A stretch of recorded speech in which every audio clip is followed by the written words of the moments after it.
Kehidupan masyarakat desa adat memang sangat berbeda dengan kehidupan masyarakat desa pada umumnya. Di desa Kanekes, roda kehidupan orang Baduy diatur oleh dua sistem pemerintahan yang berbeda, yakni sistem pemerintahan formal dan sistem pemerintahan informal.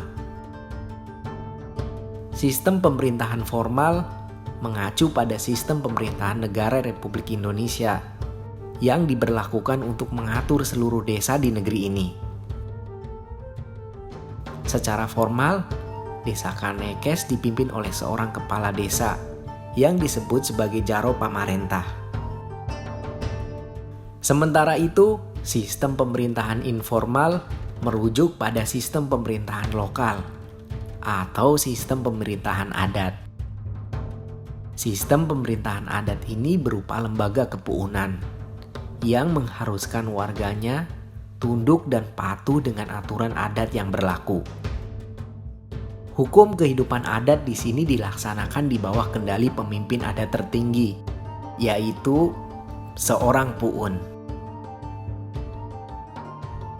Untuk mata pencaharian utama, masyarakat Baduy bekerja sebagai petani atau penenun. Sementara itu, ada juga pekerjaan sampingan lain yang cukup bervariasi, seperti menyadap nira, membuat kerajinan anyaman, atau menjual kain, pakaian, madu, dan buah-buahan hasil dari berladang. Baju yang saya pakai ini dibuatnya selama 1 bulan dan itu harus ditenun, rumit banget pokoknya pengerjaannya. Tapi alhamdulillah saya beli juga dengan harga 150.000. Ini asli khas Baduy. Nah, ini jadi pelengkap nih kalau kita ini orang Cikanekes, orang Baduy. Siap malamar orang Baduy. Semangat. Hari kedua di Kampung Baduy, saya bertemu dengan Aki Jalil. Beliau adalah seniman dari Baduy luar yang banyak memainkan alat musik tradisional. Bakatnya memainkan musik tradisional ini mengantarkannya bertemu dengan Presiden SBY pada tahun 2019. Dan salah satu alat musik yang kerap dimainkannya adalah celempung Sunda. Roda, apa padari, rakyat kita bersama, Pancasila dasar negara. Sore itu juga menjadi sangat spesial untuk kami, karena Aki Jalil mengajak saya untuk melihat bagaimana orang Baduy luar mengolah makanan pokok sehari-hari. Di dapur inilah istrinya setiap hari memasak secara tradisional.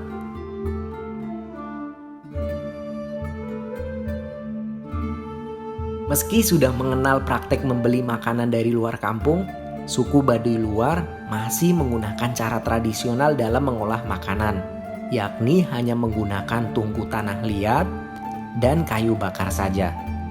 Sebab itu, kayu bakar di kampung ini merupakan salah satu kebutuhan primer yang harus selalu tersedia di setiap rumah. Menu masakannya memang tidak jauh berbeda dengan menu sehari-hari yang kita makan.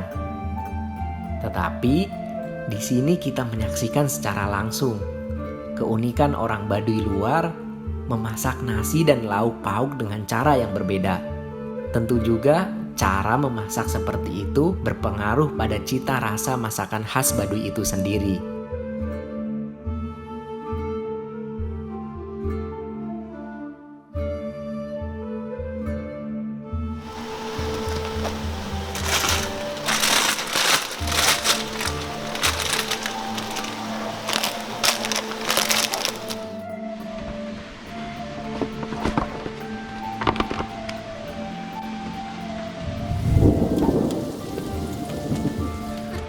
Sekarang diapain ini, Bu? Namanya diakel. Ya, Bang. Akel.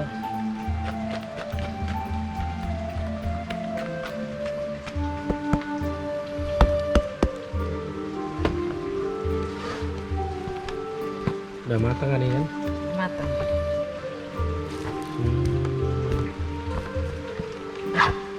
ada kan setengah jam. Iya. Banyak dulu. Wanginya pun khas. Aromanya enak, buat lapar.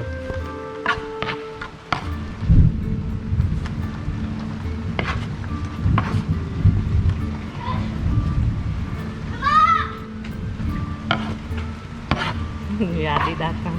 Siapa Bu? Dana. Siapa? Yadi. Anak. Ah, Oh, udah sampai berarti. udah.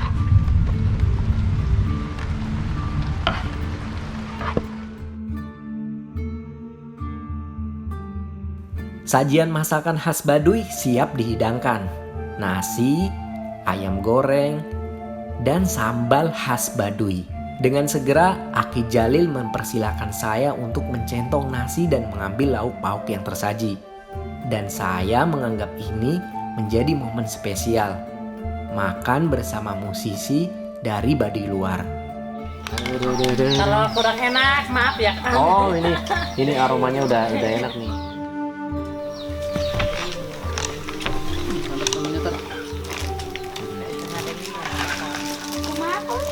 Piringnya bawa kali ini.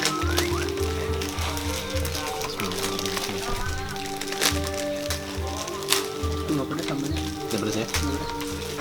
Terus aja berani gitu. Iya. Mau kayang. Di dia. Sedikit aja kan, dia agak Yes. kuat. Bismillah. Kerupuk. Hei, kerupuk kayak.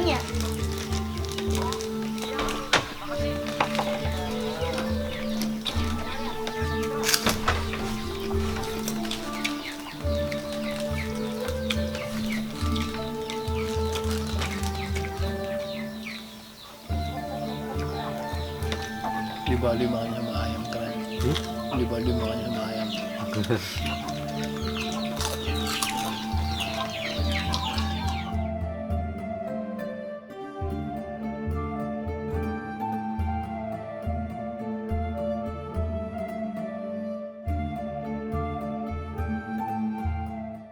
Setelah perut terisi dengan masakan khas Baduy, Aki Jalil mengajak saya lagi melihat keunikan lain di kampungnya.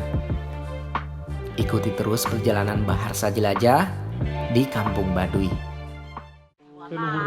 Nih sekarang saya mau lihat lumbung padinya orang Baduy sama Aki Jali.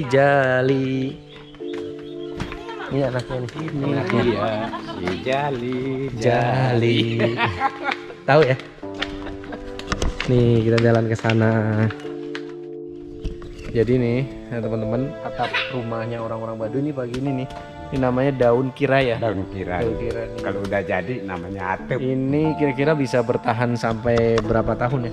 Kalau misalnya udah dipasang itu 3 tahun 4 diganti. 4 tahun keempat diganti. Aki Jali, nu mana? Ini satu, Iya. ini satu, Iya. ini satu. Tilu ya? Uh-uh. Oh, iya.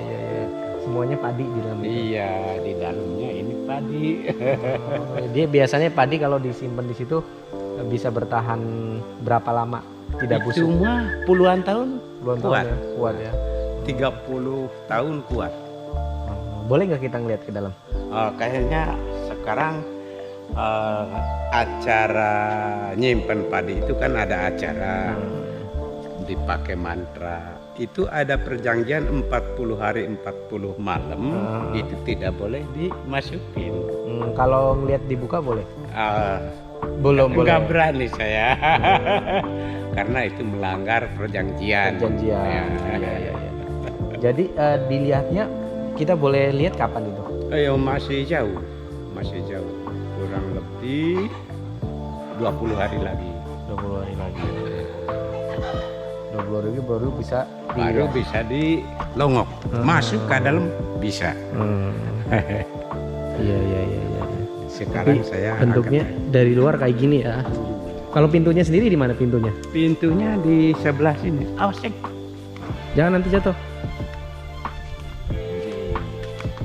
Ini pintunya, itu pintu. Oh, di atas. Jadi ini jadi kayak itu kan tempat nyimpennya. rumah. Jadi ini tempat menyimpan padinya di sini. Tempat masuknya ke situ pakai Tapi ini tangga. yang di dalam ini apa yang di sini? Di dalam padi kan. Padi, tapi masukinnya dari atas. Masuknya ke di atas. Jatuhnya ke bawah. Iya. Oh, gitu. Jadi orang Baduy kalau masukin padi dari pintu itu dijatuhnya ke sini. Disimpan ini di sini. Biasanya satu rumah ini bisa menyimpan berapa beras, berapa kilo beras? Terus terang nggak begitu tahu. Lebih kurang Ukuran berapa? dapat berasnya nggak begitu tahu. Tapi kalau misalnya lumbung segini, ini 500 bengket ada. Dia 600 bengkel.